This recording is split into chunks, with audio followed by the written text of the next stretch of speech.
Hello everyone. This is Irene with SaugaTalks today.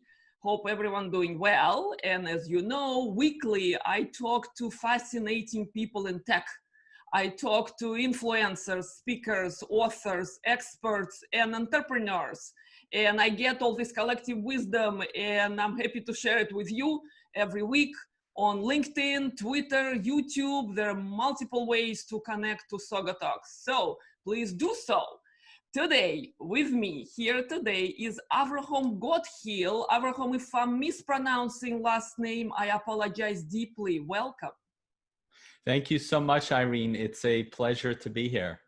Beautiful, beautiful. Thanks so much, Avrohom, for your time, for your generous time contributing to SaugaTalks, because I know that you are an emerging tech influencer.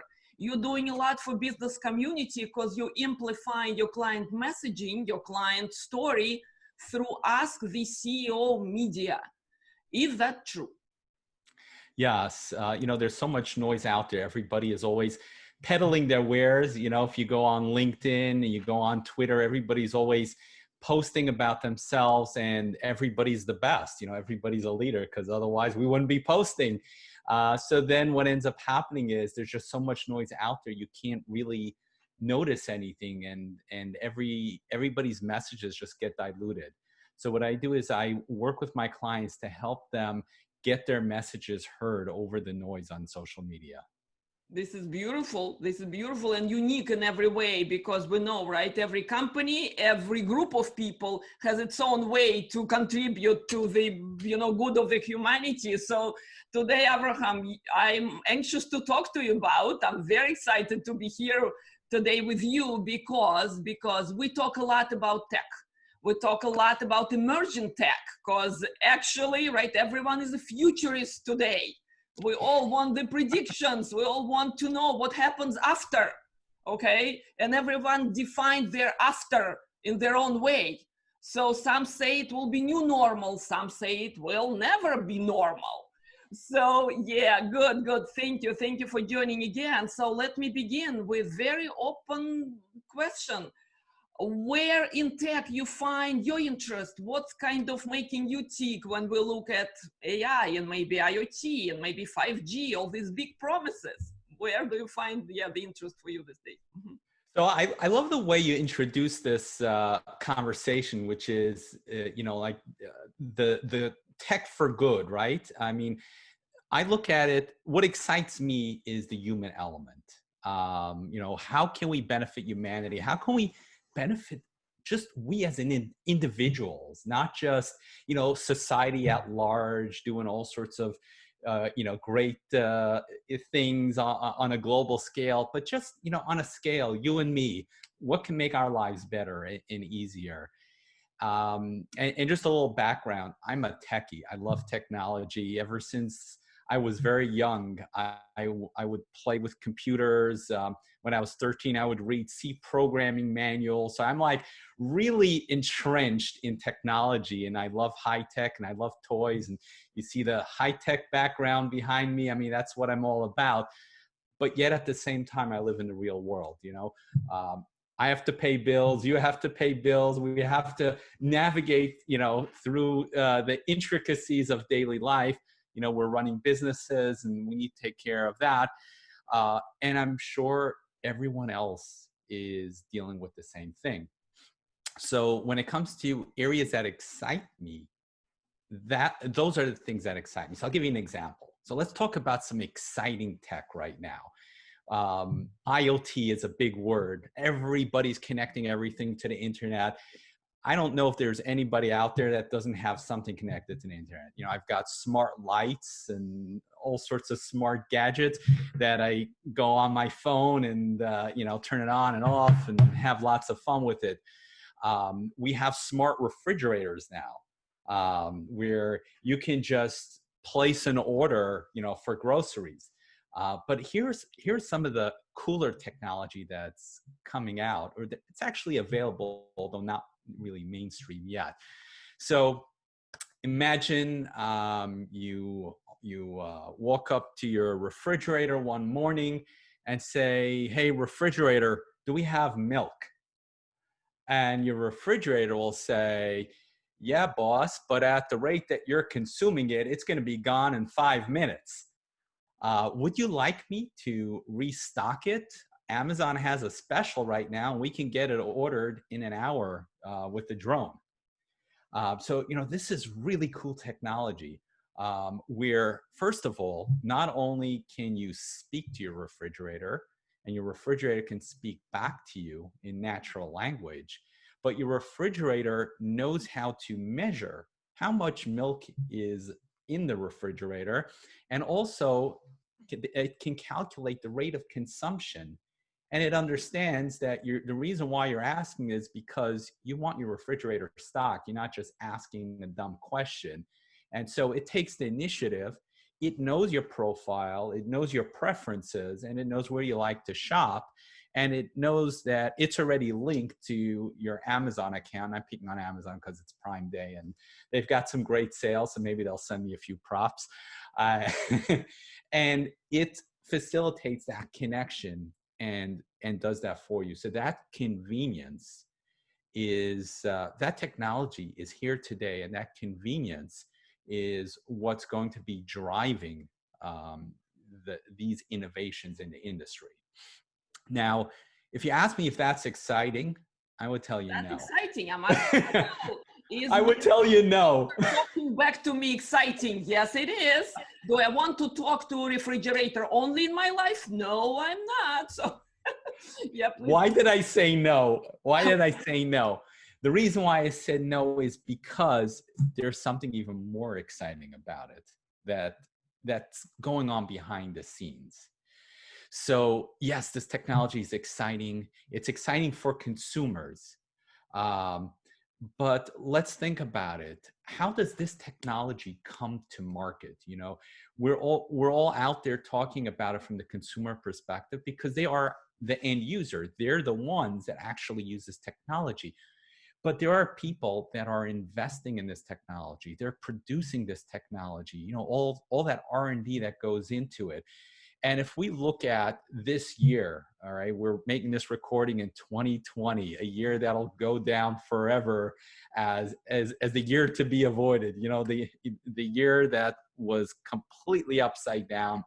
Economies were shattered. Some businesses did well. If you bought stock in Zoom a year ago, you'd be a millionaire by now. But at the same time, people aren't making big purchases now. So if you think about it, right, let's pick on someone, let's say GE, and I'm completely making that up. So if it happens to be true, that's fictitious, right? So GE is working on a smart refrigerator with all this cool technology. What happens when 2020 hits, a global pandemic hits, and people aren't really buying smart refrigerators? What happens then? How will GE continue to pay their R&D staff?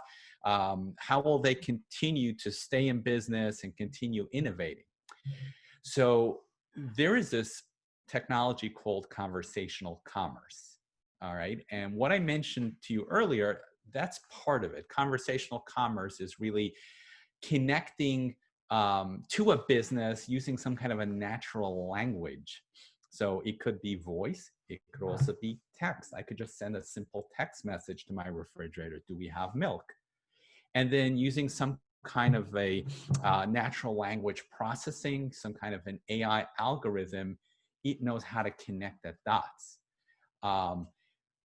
Now, if you think about one area that is very profitable for businesses, and that's affiliate sales. So with affiliate sales, right, you're facilitating a sale and you're basically a middleman. Somebody wants to buy something, someone wants to sell something.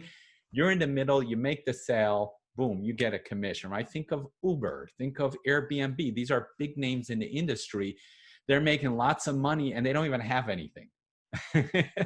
That's the new right? world we live in. Exactly. The product can be an integration of other products where you add value on top, right? That's what makes you relevant.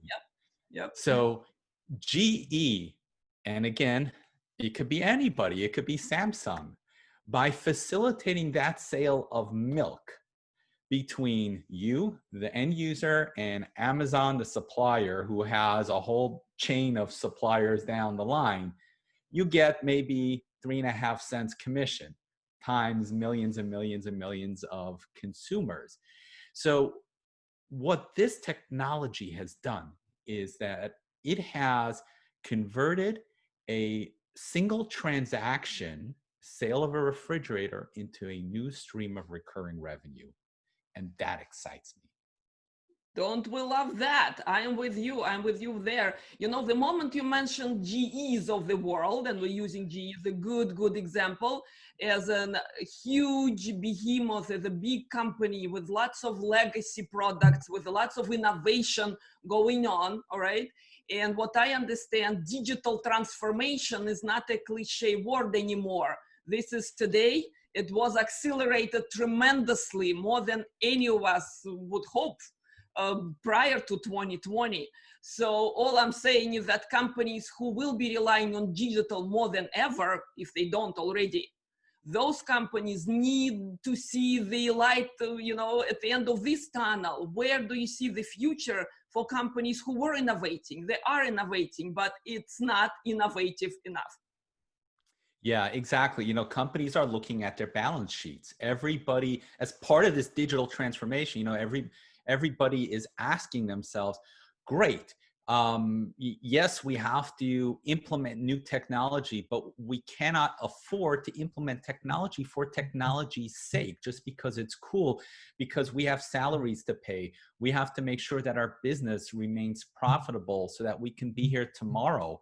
And how is this going to help the bottom line? And that's really what this digital transformation is all about. Exactly. And that brings us from all the great promises and the technological excitement, all right? Many of us already understand that tech is here. Tech is here. Those algorithms, we like it, we don't like it, they're in every app we're using. It's in every device around us. It's millions of them in every device we're using. We don't think about it every day. So tech is here, and tech is keep investing and keep innovating. That's great. Question is how we human at every level, individual, family, city, country, how do we face this new technological reality, and how do we feel about it inside of it? What do you think? Yeah.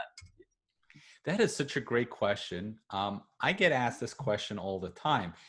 You know, we're innovating. We have this new technology, and an inevitable part of this evolution is a displacement of jobs. And a displacement of jobs means that people are going to be impacted in a negative way. So people are afraid of this new technological revolution. But if you think about it, it's nothing new. I mean, in the 1850s, during the Industrial Revolution, we went through the same thing. And in every generation, we went through this. So it's not the new 21st century, Industry 4.0 revolution. You know, this is the same process that's been happening year over year over year. This reminds me of a story many years ago. You know, we both live in the New York City area, and New York is notorious for tolls. I mean, you cannot walk 3 feet without having to pay tolls somewhere. And, you know, we're right next to New Jersey, where there are toll highways. So one of the more prominent highways called the Garden State Parkway, which basically goes from the north end of New Jersey to the south end, and there is a toll booth every 3 feet. And in the olden days, those of us that remember, you know, our ashtrays, because I'm not a smoker, so us non-smokers, our ashtrays used to be used for quarters and dimes and nickels, which we use for either paying toll or parking meters. And so I remember going through one toll booth and fishing through for, you know, like a quarter and a dime and candy wrappers that my kids left. I don't eat candy. and I asked the guy at the toll booth, do you know when Easy Pass will be implemented here, you know, our electronic toll system? And he got so angry at me. And you know, I was taken aback by that. He was so upset. Why do you want this? This is going to take away our jobs. And I was thinking, yeah, but it's going to make my life easier. And all these people behind me, we're not going to have to stop and wait in traffic, and we're not going to have to fish for quarters and all that. But, you know, it hit me that, you know, there are two different mindsets, and there are people that are very vocally opposed to technology. But you know, we've all gone through this, and in fact, how am I here today? You know, I have evolved. I come from 20 years in telecom, so from telecom to high-tech influencer, industry analyst, ask the CEO, media. You know, something happened in between, right? You know, I went through an evolution. You know, telecom went through a disruption. That's the big buzzword we all talk about. In 2017, there was a big disruption. 2015, you know, cloud communication was really big. Everybody was going to the cloud. People weren't buying these big metal cabinets that sat in your phone room and broke down all the time.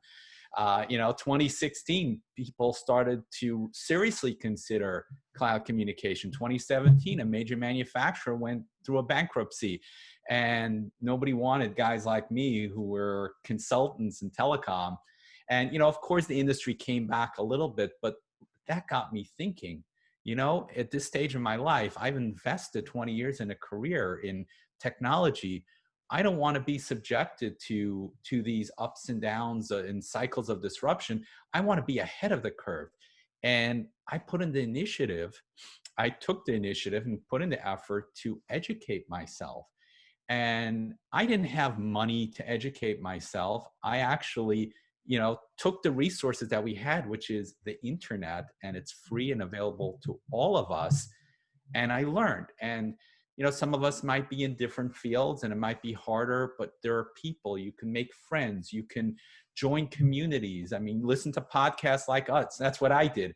I just had my earbuds on all day long and just listened to podcast after podcast. And I started to reach out to these podcasters and ask for advice. And some people actually responded to me and they pointed me to the right direction. And over 4 years, I evolved to where I am today. So, you know, I'm not saying this to sing my own praises, but just to show you that I'm just like you. I was down in the dumps, and yet I leveraged, you know, technology. I leveraged resources that are available to me in order to educate myself and join, you know, the contemporary industry and find a place for myself or create a place for myself in this industry. Now they're too strong. Yeah, this is a very strong message and fantastic story, Avrohom, because I can only chime in. I can only chime in and mention, yes, my own personal history, which I came to United States of America without speaking English. I did come to this country with college degree in physics, and I will never wanted to be nuclear physicist or something like this. And I had to situate myself with new language, with new cultural environment, forget about profession, okay? But thing is, when you kind of hungry for knowledge and you know you have to make your own life. So I did study SQL, staying at home for free. SQL at the time, right? Database development, it was already available. Internet was in very early phases then, all right? But I did apply what I knew. Yes, I had math and physics background, but some of my friends could not convert easily into query language and just making yourself useful in the marketplace. So for me, that technology saved my career, made my life possible. And since then, I've joined a couple of companies before spending almost 2 decades at IBM, where I kept changing not only projects, I was in 3 different professions, all right? Starting with developer for commercial accounts, I moved to project management, just seeing how this large installation deployments happening at the big client sites. I moved to acquisition integration then because it was important for IBM to acquire different products across the industry portfolio. And then I ended up in worldwide marketing for part of the portfolio where it has to do with automation, with business process management and decision management. So now I'm your peer I am, yes, humbled to call myself your peer. I'm just starting, but I want to educate people. I want to get, young people really incentive and motivation to go out there to find what interests you, where your skills are most applicable in today's marketplace. And that's, I'm gonna shut up in a moment here, Avrohom, but I just want to mention right here that people in tech, you can find your place in tech. You don't have to be math major. You don't have to be computer scientist. There is low code, no code, business application development. There are boot camps who can prepare you to start your career there. So I'm a huge proponent of new beginnings, no matter if you're just entering the marketplace, if you're mid-career, if you're close to retirement. There are ways to amplify your own skills, your own talent with tech that's readily available. And I'm so glad you told me your story, Irene. I'm so impressed the fact that you didn't know English. I mean, I would never know that you came to this country not speaking the language. And that's a testament to your, tenacity, to your initiative and just to who you are as a person. And that goes right to the point of this conversation where we each need to take ownership of our lives and make things happen for ourselves. Completely. And tech is at our fingertips. So what I found enormously helpful, Grammarly, all these amazing apps that makes you more confident, that makes you kind of stand out, tall in the world and do what you want to do. These days, I want to talk to smart people, to fascinating people in tech, and they are kind enough to find time in their schedule to talk back to me. So together we're collaborating. We're collaborating and we're sending this strong message to, hey, this is not the worst time in humankind. This is another innovative phase we're all going through. And guess what? This innovation is already happening, no matter if we like it or not. So Avrohom, where do you stand in terms of tech for good? Because a lot of applications now really solving, finding cure for major diseases, fighting hunger, finding poverty, right? There's a lot of do good apps, but at the same time, as you mentioned, they have to be profitable. So where do you find this kind of tech entrepreneurship happy medium with your clients? Yeah, that's a really great point there. Using tech for good, where you want to be helpful but yet profitable.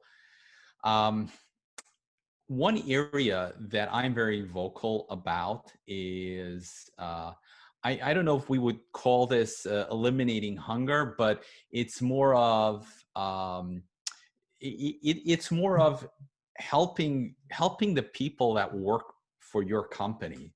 So basically eliminating hunger for your own staff.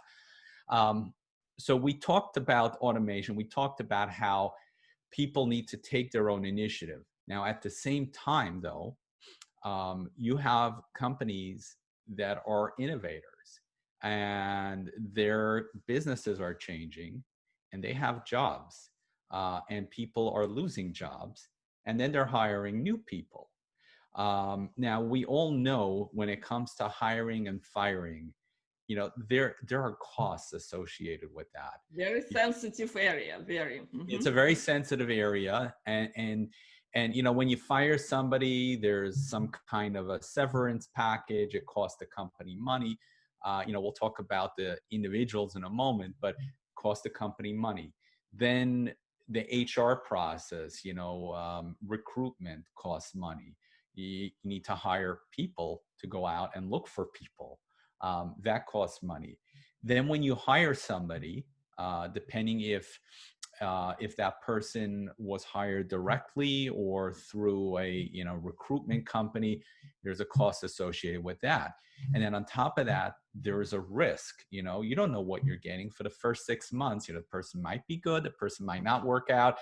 And let's say that person bails or gets fired after 6 months, you're right back where you started again. And besides all the costs, on top of that, your business is hurting. My message is very simple. If businesses took that budget, that recruitment budget, and instead invested it into their existing employees, especially the older employees that are your most loyal, trusted employees you'll ever have, and help them upskill themselves so that they can learn this new technology, how much better things would be. And how much more cost effective, mentioning all the and cost and profitable. and Exactly. profitable. Yep, I'm with you. Yeah. So then we wouldn't have issues like cybersecurity has 3.5 million open jobs, and that was earlier this year. It's probably much, much higher now. And then we have, you know, our industry is plagued, or our society is plagued by ransomware attacks, hospitals being shut down because of hackers, and governments are being hacked and things like that because we don't have enough people to run our new technology, our cybersecurity, which is the most important part of our entire technology. We would have much less of a problem, and all these people wouldn't be unemployed. So, you know, this goes to that SDG. It's a methodology. It's a way of thinking, where if we just look at what we've got and upskill our existing employees, we'd be in a much better place. Absolutely. And you know, this speaks to my heart because in my 20 plus years, right, in technology industry, in different roles I mentioned, right, some more technical, some less technical, all I knew that there is a way to apply what you have to offer. You don't need to oversell yourself or say something who you're not, right? But at the same time, with technology that is next gen now, it's basically you don't need to see code anymore. You know, I was quite what part-time C programmer when I started with my Oracle database development efforts, right? So, and I knew that doesn't excite me. I will not be my best as a C programmer for the rest of my life.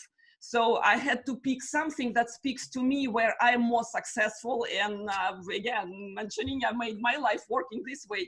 So all I'm saying is tech is offering lots of roles, and companies should really, like back to your point, should assess people, the human capital. I hate this word, but yeah. Point is the people who are with you and people who are with you for a reason. So they have a lot under their belt. They know your culture. They know what you are, where you're going. But at the same time, you need to re-recruit them almost. And again, it's more cost effective and it's more rewarding for all the parties. So excellent point. Excellent point, Avrohom. So I do want to turn to a completely different area now because we all miss our physical world, okay? As much as we are excited to meet, you know, remotely, to spend our virtual sessions and attend virtual events. I kind of want to talk to you because you speak with your clients, you speak with a bunch of companies and other podcasters, analysts. All right. I want to take your opinion on this virtual universe unveiling in front of us in terms of the events. Let's call it events. I'm very passionate about this area right now. So from your experience, what things that you find working right now, what things are not? I'll offer my opinion, yeah, after you. You know, I consider myself very fortunate to have been born in the Gen X generation, right? Because I think we are a bridge generation. You know, we've seen the world evolve. We've come from a world where things were very simple. You know, we were probably the last generation where we could be kids. You know, where our stupid actions weren't recorded when we were teenagers. You know, today's kids don't have that. But we've also watched this technology evolve into the gift that it is today.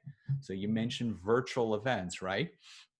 It's a gift. It's a gift that we have this capability. It's a gift that we could be communicating via Zoom. I mean, we're in the same geographic area, but the same way we're talking, I mean, I speak to clients all over the world.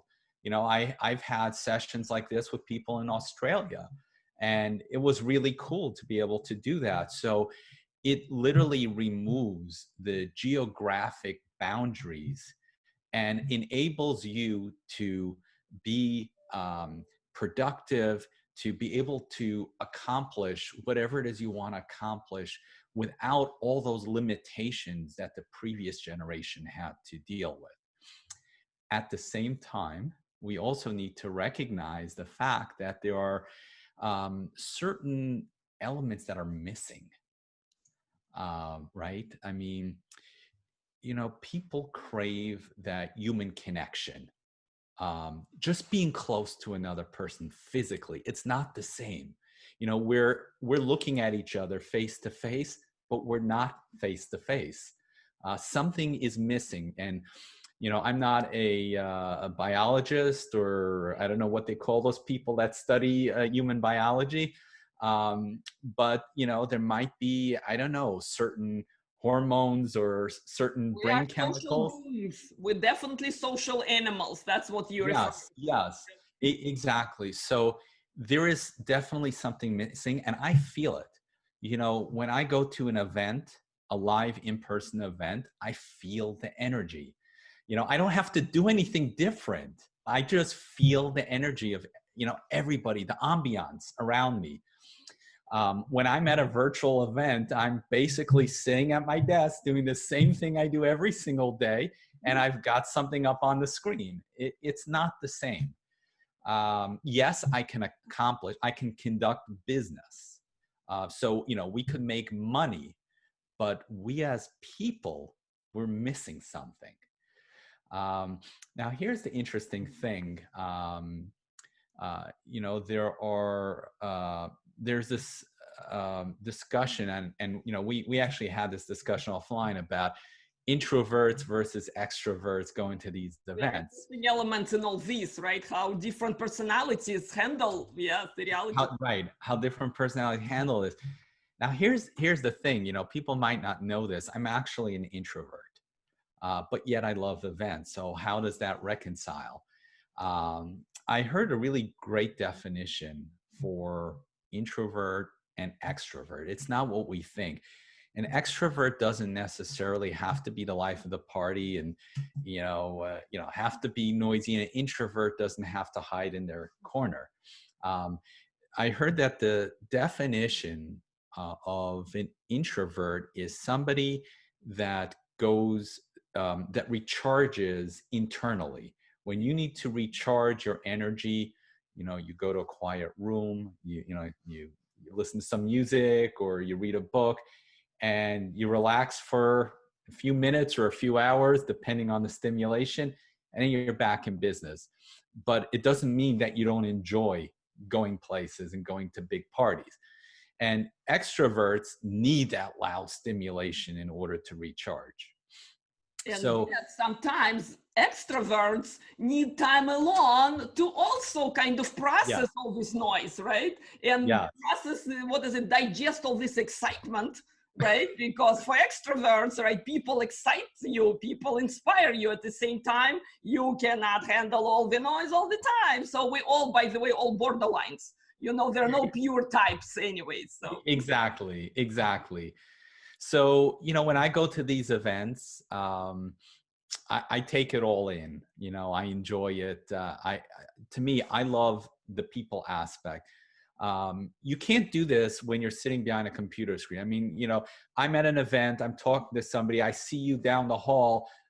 You know, I have in my mind, okay, I want to say hello to Irene. And then, you know, I come over to you, and then, you know, we talk, and, you know, and the process repeats itself. And, you know, you just you get a lot of human interaction that way. And then maybe at the end of the day, you know, before dinner, for an hour, I need to go back to my hotel room and hide for an hour and recharge. And then I'm back to normal. So, you know, there is a little bit in there for everybody. And I don't think that we can replace in-person events. I do think that a lot of it is going to change, depending on the types of events and depending on what the outcomes are going to be, and, you know, what kind of audience you wish to attract. So if your event typically attracts a networking audience, then I think that's going to remain in person.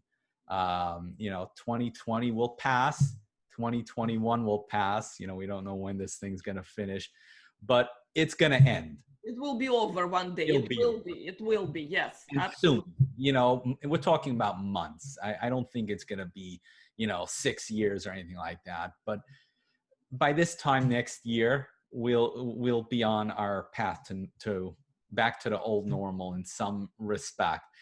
Let me contradict you here, all right? Because I'm being convinced by my speaker last week, Greg Verdino. He is your peer. He's a fantastic, optimistic speaker. He wrote the whole book about never normal.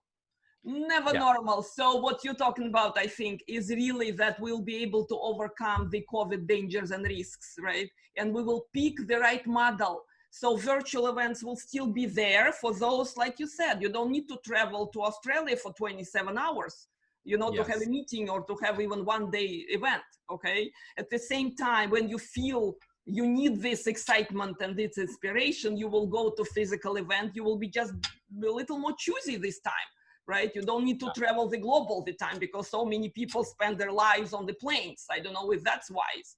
So it's going to be hybrid, I think, life after. That's my prediction.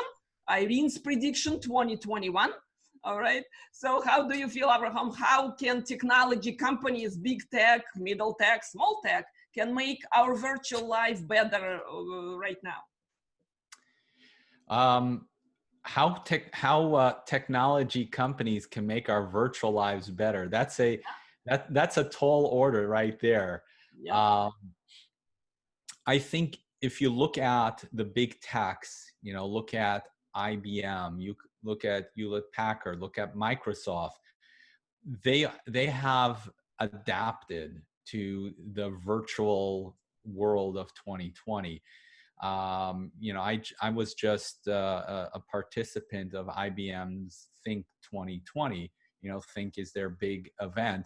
Microsoft's Ignite event, same thing. They have gone virtual because people aren't traveling. How was your experience there? Because I was one of the organizers for my portfolio at the time of IBM Think for 5 or 6 years. So I knew the physical version of it very much. But how was your experience with IBM Think this year? It's interesting. I adapted to it. I did marketing and promotion, and I adapted to the virtual format, and it's not the same as going to an in-person event. There was enough engagement going on. There was enough exchange. Enough for today. Enough for 2020. A year ago, I was at one of IBM's event in person, and it was very different. I was walking around, the event floor, interviewing the influencers. I was interviewing the subject matter experts on the products, and that was a very powerful activity. Those video clips were very powerful. It was different this time. We had to do things differently. For Microsoft's Ignite event, I actually leveraged some of the interviews that I did ahead of time in order to share it during the event. Again, it's okay. It's adapting to the new normal of today, but it's not the same. Now, like you said, it's a hybrid. In some instances, just okay might do the job, and you don't need all the bells and whistles, and for some you do. So it really depends on what's needed. Eliminating waste. All right, that's I just have my example. Yesterday I was invited to speak on on AI panel in Manchester. All right, and it was almost last moment, so I joined the panel 3 days before the time, and in physical world, it will not be possible. We would need to rehearse. We would need to do a lot of prep. Thanks to virtual technology now, we were able to regroup with panelists. We were able to go through the content. We were live at hybrid event. So organizers had a stage actually in studio, and they used different feeds to bring different keynote speakers, us panelists, audience members in the studio. So that was quite unique. I mean, first time I'm speaking at this type of events. So all I'm saying, we human, we adapt. We adapt. And guess what? Meeting with my speakers here at SaugaTalks throughout 2020. I started it right before pandemic hit us all, right before. I was the only one on Zoom. Maybe you were there, but not the rest of the humanity.